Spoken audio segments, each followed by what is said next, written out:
இந்த நாட்களில் நாங்கள் பார்க்கக்கூடிய ஒரு விடயம்தான் அந்த இலங்கைக்கான ஈரான் தூதுவரனுடைய பேச்சு என்பது. அண்மையில் ஒரு ஊடகவியலாளர் சந்திப்பை நடத்தியிருந்தார். அந்த சந்திப்பிலே அவர் சொன்ன விடயங்கள், குறிப்பாக இலங்கைக்கு எந்நேரமும் நாங்கள் உதவ தயாராக இருக்கிறோம், அதே போன்று எரிபொருளை கேட்டால் கொடுப்பதற்கும் நாங்கள் தயாராக இருக்கிறோம், இலங்கை எங்களுடைய நண்பன் என்கின்ற அந்த பேச்சு என்பது பெருமளவும் எல்லோராலும் வரவேற்கப்பட்ட ஒரு பேச்சாக இருந்தாலும், இன்னும் ஒரு பக்கம் அதே ஊடகவியலாளர் சந்திப்பிலே அவர் பேசிய இன்னும் ஒரு முக்கியமான ஒரு விடயம்தான் அந்த ஈரானுடைய கப்பல் இலங்கையினுடைய எல்லையிலே அமெரிக்காவினுடைய நீர்மூழ்கி கப்பலால் தாக்கப்பட்ட விடயம். அந்த 3 கப்பல்களையும் இலங்கை அழைத்துத்தான், இலங்கை இன்வைட் பண்ணித்தான். அந்த இன்வைட்டட் என்பதை அவர் 2 முறை கூறுவார். அது கன்ஃபார்ம் அப்படின்ற அளவில் தான் அவர் சொல்கிறார்.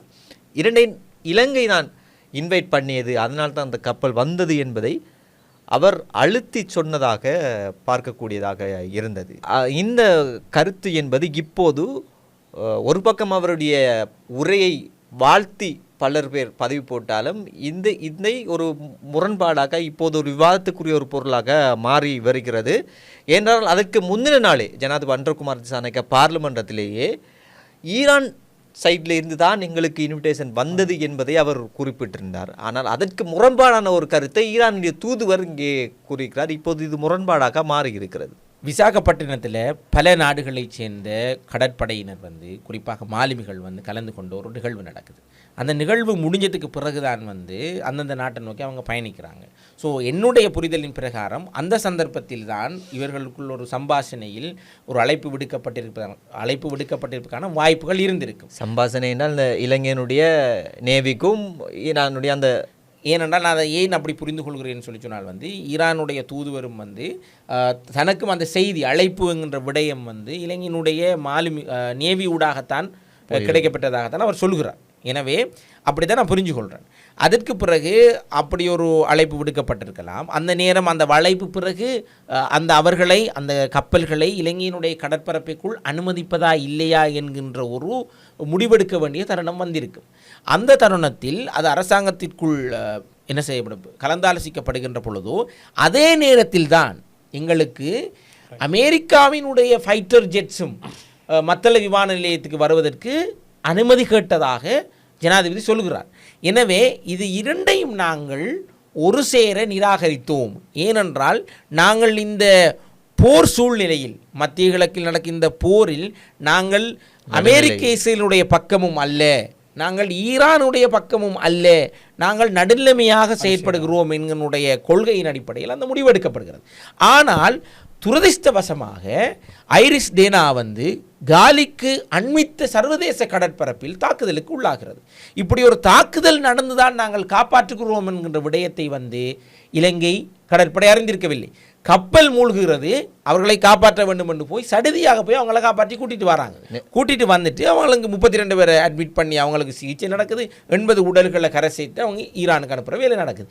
இந்த நேரத்தில் இன்னொரு பிரச்சனை ரைஸ் ஆகுது. ஐரிஸ் டேனா மட்டும் இல்லை, இன்னொரு கப்பலும் வந்து கொண்டிருக்கிறது.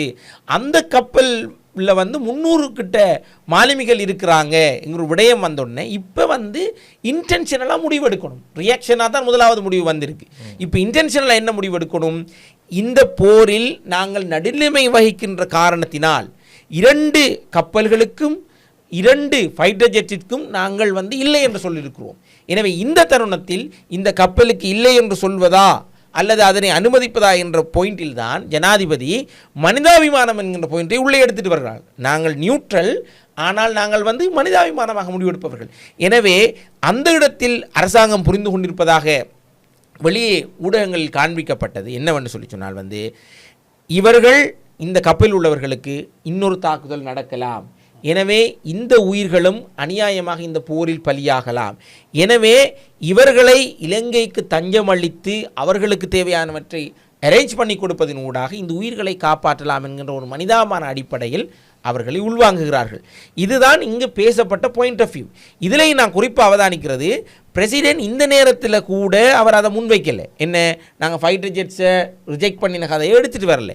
ஃபைட்டர் ஜெட்ஸை ரிஜெக்ட் பண்ண கதையை கிட்டத்தட்ட அதிலிருந்து 2 கிழமைக்கு பின்பாடு 2-3 கிழமைக்கு பின்பாடு தான் அவர் சொல்லவில்லை. அந்த அப்போ பாராளுமன்றத்தில் கேட்கிறேன் அவர் சொல்ல விளைகிறார். ஏன் அவர் சொல்ல விளைகிறார்னு சொன்னால் இந்த நேரத்தில் இலங்கையில் உள்ள பாராளுமன்றத்தில் பலர் பலவிதமான கருத்துக்களை முன்வைக்கிறார்கள். 11 மணித்தியாலம் தாமதம், அழைப்புக்கு பதிலளிக்கப்படவில்லை, அதனால் தான் தாக்குதல் நடந்தது என்று வேறுபட்ட புனைவுகள் அல்லது கதைகள் பாராளுமன்றத்தில் வெளியே வர காண்பிக்கப்படுது. எனவே பாராளுமன்றத்தில் உரையாற்றுகின்ற பொழுது ஜனாதிபதிக்கு ஒரு கடப்பாடு இருக்கிறது இதை தெளிவுபடுத்துவதற்கு. அந்த நிலையில் தான் இந்த அமெரிக்க ஃபைட்டர் ஜெட்ஸை எடுக்கிறார். அவர் எடுத்தது கூட ஒரு புத்திசாலித்தனமான நகர்வு தான். ஏனென்று சொல்லி சொன்னால் சர்வதேச அரங்கில் போரின் ஆரம்பகால பகுதியில் அமெரிக்காவினை பார்த்த விதமும் அதற்கு பிற்பாடு 2-3 கிழமைக்கு பிற்பாடு சர்வதேச அளவிலும் அமெரிக்காவிற்கு உள்ளேயும் ட்ரம்பினுடைய அட்மினிஸ்ட்ரேஷன் மீதான நம்பிக்கை குறைந்து இருக்கின்ற காலப்பகுதியில் தான் இந்த விடயத்தை வெளியே போடுகிறார். எனவே அதன் மூலமாக அவருடைய ஸ்ட்ராட்டஜிக் கால்குலேஷன் என்னன்னு சொல்லி சொன்னால் இது இலங்கையை நோக்கி அமெரிக்காவிட்டிருந்து ஒரு நெகட்டிவ் ரிப்பர்கஷன் வரதுக்கான பாசிபிலிட்டிஸ் குறைவு என்கிற ஒரு கணிப்பையும் வச்சுக்கொண்டு தான் இந்த விஷயத்தை அவர் வெளியே போட்டிருக்கிறாங்க. என்னுடைய அனுமானம். நீங்கள் சொல்கிறது நடந்த விஷயங்கள் இவ்வளவு நடந்த விஷயத்தை நீங்கள் சொல்கிறீங்க. இப்போ இங்கே பாயிண்ட் என்னென்னு சொன்னால் இந்த கப்பல் யார் அழைத்தது? இலங்கை அழைத்ததா அல்லது ஈரானுடைய ரிக்வஸ்ட்லேருந்து வந்ததாங்கிறதா இங்கேக்குரிய கேள்வியாக இடத்துல இருக்கிறது. ஈரானுடைய தூதுவர் கூட அதைத்தான் அவர் அவடத்தை அழுத்தி 2-3 தடவை சொல்கிறார். இலங்கை தான் அழைத்தது என்பது சொல்கிறார். அதற்கு காரணம் ஜனாதிபதி அன்ரோகுமார் திசாநாயக்க பார்லிமெண்ட்டில் சொன்ன விடயம் தான் ஈரான் சைடில் இருந்தால் எங்கள் ரிக்வஸ்ட் வந்தேன்னு சொல்லி. இப்போ பிரச்சனை இதுதான், நம்ம கேள்வி கேட்க வேண்டிய இடம் இதாகத்தான் இருக்க போகுது. இப்போ இதில் உள்ள முரண்பாடு நீங்கள் சொன்னது மாதிரி ஜனாதிபதியோட ஒரு ஸ்டேட்மெண்ட் இருக்குது, ஈரான் அழைத்தது. ஈரான் ரிக்வெஸ்ட் நாங்கள் ரிஜெக்ட் பண்ணியிருக்கிறோம்னு சொல்லி.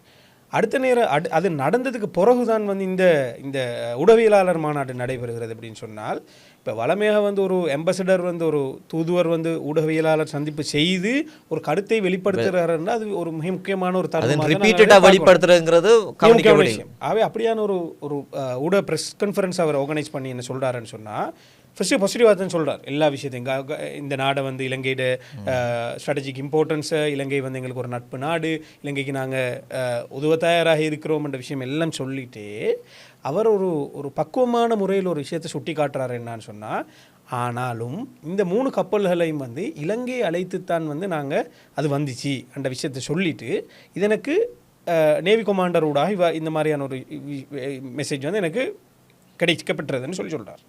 இப்போ ஜனாதிபதி சொன்ன ஒரு விவிக்குது, நாங்கள் ரிஜெக்ட் பண்ணினோம் ஈரான் ரிக்வெஸ்ட், இல்லை நீங்கள் தான் கூப்பிட்டீங்கன்ற 2 விவிக்குது. இப்போ இதை வச்சு நான் எப்படி பார்க்குறேன்னு சொன்னால், இப்போ நாசிக் சொன்னது விசாகப்பட்டினத்துலேருந்து வார நேரம் இந்த ஒரு யூஷுவலான ஒரு அழைப்பாக அது இருக்கலாம்ன்ற ஒரு விஷயம். இப்போ இதில் நலிந்த ஜெயதிஸ், அதாவது அமைச்சர் நலிந்த ஜெயதிஸேட்ட கேட்குறாங்க, ஜனாதிபதி இப்படி சொல்கிறார், தூதுவர் இப்படி சொல்கிறார், இதுக்கு என்ன, இந்த முரண்பாடுக்கு என்ன விஷயம், என்ன விளக்கம்?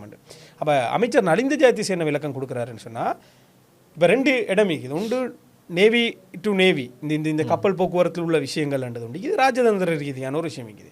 அப்போ அமைச்சர் சொல்கிறாரு என்னன்னு சொன்னால், ராஜதந்திர ரீதியான எந்த ரிக்வெஸ்ட்டும் அதாவது எந்த ரிக்வெஸ்ட்டும் இலங்கையிலேருந்து கொடுக்கப்படலைன்னு. ஆனால் நேவியிலிருந்து கொடுக்கப்பட்டதுன்ற விஷயத்தை அவர் சொல்கிறார். நேவியிலிருந்து ரிக்வெஸ்ட் கொடுக்கப்பட்டது. அது எப்படி கொடுக்கப்பட்டதுன்னு சொன்னால், யூஷுவல் கோர்ஸ் ஆஃப் பிஸ்னஸ், அதாவது கப்பல்கள் வளமையாக இந்த மாதிரியான வெசல்ஸ் போகிற வார நேரங்களில் அது ஒரு ப்ராக்டிஸாக இருக்குது. என்னன்னு சொன்னா, தரிச்சிட்டு போக சொல்லி ஒரு ரிக்வெஸ்ட் இந்த மாதிரியான ஒரு விதத்தில் தான் கொடுக்கப்பட்டதுன்னு சொல்கிறார். இந்த 3 ராஜதந்திரம் இல்லை. இது 3ஐயும் கனெக்ட் பண்ணுற நேரம், இப்போ நாசிக் சொன்ன மாதிரி அன்னைக்கு நாங்கள் இதில் விசாகப்பட்டினத்தில் இருந்ததா ஈக்கிற நேரம் இந்த ரிக்வெஸ்ட் கொடுக்கப்பட்டதா, அல்லது கிட்ட வார, அதாவது இலங்கையை அண்மிக்கிற நேரங்களில் ரிக்வெஸ்ட் கொடுக்கப்பட்டதான்னு தெரியும். அதுக்கு சம்மந்தமான பப்ளிக்கில் எந்த இதேன் சோர்சஸ் காணலை, சரியா?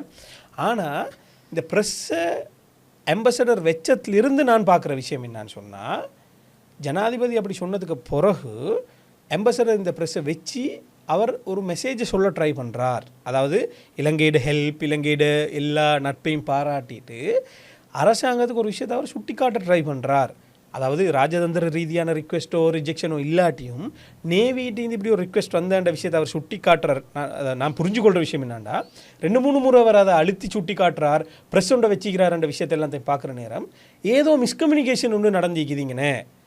அதை பப்ளிக்கில் எல்லா விஷயத்தையும் டிஸ்கஸ் பண்ணலாம் இருக்கும். ஒருவேளை இப்படி நடந்திருக்கலாம், ஒருவேளை நீங்கள் சொல்கிற மாதிரி ராஜதந்திர ரீதியாக நடக்காமல் நேவி டு நேவி நடந்து வந்திருக்கும் கப்பல் தாக்குதல் எதிர்பாராத விதமாக நடந்திருக்கலாம். ஆகவே எல்லாத்துக்குமான பாசிபிலிட்டியும் இருக்குது. ஆகவே அம்பாசடரோட அந்த இந்த கருத்துக்கு பின்னணியை தானே நாங்கள் இன்னைக்கு வந்து கேட்குறோம். இதில் என்ன பின்னணி என்று எனக்கு இன்னொரு பாயிண்ட் ஒன்று ஆட் பண்ண வேண்டியிருக்கு. இதில் வந்து அவர் எடுத்த உடனே வந்து இலங்கை ஒரு நட்பு நாடு, அதே மாதிரி இலங்கைக்கு நாங்கள் எண்ணெயும் தர தயாராக இருக்கிறோம், அத்தியாவசிய விஷயங்களும் தயாராக இருக்கிறோம்ங்கிற பாயிண்ட்டுக்கு பின்னால் ஒரு சர்வதேச விவகாரம் இருக்கிறது. பல வருட காலமாக ஈரானுடைய எண்ணெய் வந்து சர்வதேச என்ன சொல்கிற எண்ணெய் விநியோக சங்கிலிக்குள்ளே உள்வாங்கப்படலை. அதை சாங்ஷன் பண்ணி வச்சுருந்தாங்க. அதை மெயினாக சாங்ஷன் பண்ணி வச்சுருந்தது வந்து யூஎஸ்ல நேஷனல் ட்ரெஷரி. அந்த சாங்ஷன் வந்து இப்போ லிஃப்ட் பண்ணப்பட்டிருக்கு. முதலாவது ரஷ்யாவோட ஆயிலில் சாங்ஷன் லிஃப்ட் பண்ணப்பட்டது. ரெண்டாவது இப்போ லேட்டஸ்டாக தான் ஈரானோட ஆயிலில் சாங்ஷன் லிஃப்ட் பண்ணப்பட்டது. எனவே இது ஒரு ராஜேந்திர நடவடிக்கையாகவும் இருக்கும். என்னன்னு சொல்லி சொன்னால் அட் த மோமெண்ட் ஆயிலில் சாங்ஷனை லிஃப்ட் பண்ணியிருக்கு. எனவே நீங்கள் அதை வாங்க இயலும்ங்கிற மெசேஜை கொடுக்குற ஒரு விஷயமாகவும் இது இருக்கு. ஆனால் என்னைய பொறுத்த வரைக்கும் அந்த ப்ரெஸ் இதை சொல்வதற்கான ஒரு ப்ரெஸ்ஸாக இருக்க வாய்ப்பு இல்லை. அதான் நாசிக் அதில் நீங்கள் சொன்ன விஷயமா வந்து ஒரு எடட் பாயிண்டாக இருக்கலாம். ஆனால் ஒரு ப்ரெஸ் அவர் அன்னைக்கு வச்சுக்கிறதுக்கான நோக்கம் என்னன்னு சொன்னால், இப்படி ஜனாதிபதி இப்படி ஸ்டேட்மெண்ட்டும் வார நேரம் இது இப்படி ஒரு மிஸ்கம்யூனிகேஷன் நடந்திருக்கிறது அவருக்கு சொல்ல வேண்டிய கடமை ஜனாதிபதிக்கு ஒரு மெசேஜ் கொடுக்குறாரு. அங்கே வந்து இது அரசாங்கம் எப்படி எடுத்துக்கொள்ளணும்னு சொன்னால், அம்பாசடர் வந்து ஏன் இதை அழுத்தி சொன்னார், சில வேளை ராஜதந்திர ரீதியாக நடந்திக்கலாட்டியும் கீழ்மட்டத்தில் நாடு தானே நேவி கமாண்டரோ யாராவது யூஷுவல் கோர்ஸ் ஆஃப் பிஸ்னஸில் கொண்டீங்கன்னு சொன்னேன். ஏன்னா இங்கே சிக்கல் என்னன்னு சொன்னால், இப்போ ஜனாதிபதி தெளிவாக தண்டு உரையில் சொல்கிறார் வந்து அணிசேரா நாடு, நாங்கள் அணிசேரா கொள்கையில் தான் நடுநிலையாக இருக்கிறோம். அப்போ இப்போ நாங்கள் ஜனாதிபதியோட ஸ்டேட்மெண்ட்டை மட்டும் வச்சு நாங்கள் கதைப்போமே, அப்படி வச்சு கதைச்சா ரிக்வெஸ்ட் வந்து ரிஜெக்ட் பண்ணப்பட்டிக்குது. அப்போ இப்போ நாங்கள் எடுப்போம், இங்கே 2 பேர் இருக்கிறாங்க, ஜனாதிபதி இருக்கிறார், நலிந்த ஜாதிச அமைச்சர் இருக்கிறார், 2 வந்து அரசாங்கத்தை பிரதிநிதிகள். சரியா? ஜனாதிபதி சொல்கிறார் ரிக்வெஸ்ட் வந்து நாங்கள் ரிஜெக்ட் ஒஃபிஷியலாக கம்யூனிகேட் பண்ணிக்கிறோம், ரிஜெக்ஷனை வந்து நாங்கள் கம்யூனிகேட் பண்ணினோம். நலிந்த ஜாதிச அமைச்சர் சொல்கிறாரு என்னன்னு சொன்னால், இல்லை நாங்கள் இந்த ரிக்வெஸ்ட் அவங்களுக்கு வைக்கல வர சொல்லி, ஆனால் நேவி டு நேவி வந்து நடந்திக்கும்னு சொல்லி. அப்போ அந்த ரிக்வெஸ்ட் வந்து கம்யூனிகேட் பண்ணியிருந்தா அதே விஷயம் நேவியினூடாகவும், ஏன்னா அதுவும் ஒரு நாடண்ட வகையில் வார நேரம் இந்த வெசல்ஸுக்கு கம்யூனிகேட் பண்ணப்பட்டுச்சா, நீங்கள் இந்த இடத்துக்கு வந்துடாதீங்க, ஏண்டா பொறுப்பெடுக்கலாது ஒரு நாடண்ட வகையில், நீங்கள் இந்த பக்கம் ஏண்டா யுத்தம் நடக்கிற நேரம் நாங்கள் அமெரிக்கன் ஃபைட்டர் ஜெட்ஸுக்கும் சொல்கிறோம், நேவிக்கும் சொல்கிறோம், அதாவது இந்த வெசல்ஸுக்கும் சொல்கிறோம், அந்த விஷயம் கம்யூனிகேட் பண்ணப்பட்டிக்குதா இல்லையாண்டத்தில் தான் நாங்கள் ஒரு சிக்கல் ஒன்று இருக்குது. அவை நான் இன்னைக்கு அரசாங்கத்தை அதாவது பாயிண்ட் ஆஃப் வியூவில் இதை எடுக்கணுமென்ற ஒரு மெசேஜ் ஒன்று எடுக்கணும்னு சொன்னால், அம்பாசடர் ஏதோ சொல்ல வாரார், அதுக்கு தான் அவர் கஷ்டப்பட்டு ப்ரெஸ்ஸை வைக்கிறார், கவர்மெண்ட்டை ப்ரைஸ் பண்ணுறார், அதோடைய ஒரு விஷயத்தை சுட்டி காட்டுறாருண்டா அந்த மிஸ்கம்யூனிகேஷன் எதிர்காலத்தில் வராமல் எப்படி தவிர்த்து கொள்வது என்ன, இது ஒன்றும் என்ன சொல்கிற இன்டர்நேஷனல் கன்ஃப்ளிக்ஸ் உருவாக்கக்கூடிய ஒரு விஷயம், டிப்ளமேட்டிக் கன்ஃப்ளிக்ஸ் உருவாக்கக்கூடிய விஷயம். ஆகவே அரசாங்கம் அந்த மாதிரியான விஷயத்தில் கொஞ்சம் கவனமாக நடந்து கொள்வது வந்து அரசாங்கத்தை எதிர்கால மூவலுக்கு நல்ல நிச்சயமாக அரசாங்கம் கவனமாக நடந்து கொள்ள வேண்டியதுக்கான அவசியப்பாடு இன்னும் அதிகமாக இருக்கிறதுக்கு காரணம்னு சொல்லி சொன்னால் வந்து பாராளுமன்றத்தில் இருக்கிற எதிர்க்கட்சியினர் அல்லது பாராளுமன்றத்துக்கு வெளியிலே இருக்கிற இப்பொழுது பாராளுமன்ற தகுதி பெறாத எதிர்க்கட்சியினர் என்று பலரும் இந்த சர்வதேச சூழ்நிலைகளை பயன்படுத்தி இலங்கையை இந்த யுத்த நிலைமைக்குள் ஒரு ராஜேந்திர சிக்கலுக்குள் கொண்டு போய் விட வேண்டும் என்கின்ற ஒரு முனைப்போடு அவர்கள் செயற்படுவதான ஒரு அவதானமும் என்னிடம் இருக்கிறது. ஏனென்று சொல்லி சொன்னால் அதில் அவர்களுக்கு இடையில் ஒற்றுமையும் இல்லை. அதுக்கு ஒரு நல்ல ஒரு எக்ஸாம்பிள் எடுக்கலாம். இப்போ அந்த 11 அதாவது மணித்தியால கதை அதை வந்து தெளிவாக வந்து ஜனாதிபதி ரிஜெக்ட் பண்ணுறார். அதாவது முஜிபுர் ரஹ்மான் தான் நினைக்கிறேன் அதை சொன்னார், அதை வந்து ஜனாதிபதி ரிஜெக்ட் பண்ணுறார். இப்போ இந்த கப்பல்ட விஷயத்தை சொன்ன அம்பாசடர் வந்து அந்த கதையை வந்து சொல்லி அப்படி நடக்கலன்னு சொல்லல. 11 மணித்தியால கேள்வி கேட்கப்படுது, அதுக்கு அவர் சொல்ற பதில் அது உறுதிப்படுத்தப்படவில்லைன்னு சொல்றாரு. தகவல் உறுதி இல்லைன்னு சொல்றாரு. அதுலயும் தெரிந்து கொள்ள விடயம் என்ன, ஒரு உறுதிப்படுத்தப்படாத தகவலை மக்கள் மயப்படுத்துவதற்கான நோக்கம் என்ன, அதனூடாக ஒரு டிப்ளமேட்டிக் கான்ஃப்ளிக்ட் கிரியேட், ராஜதந்திர சிக்கலுக்குள் அரசாங்கத்தை தள்ள வைப்பு என்பது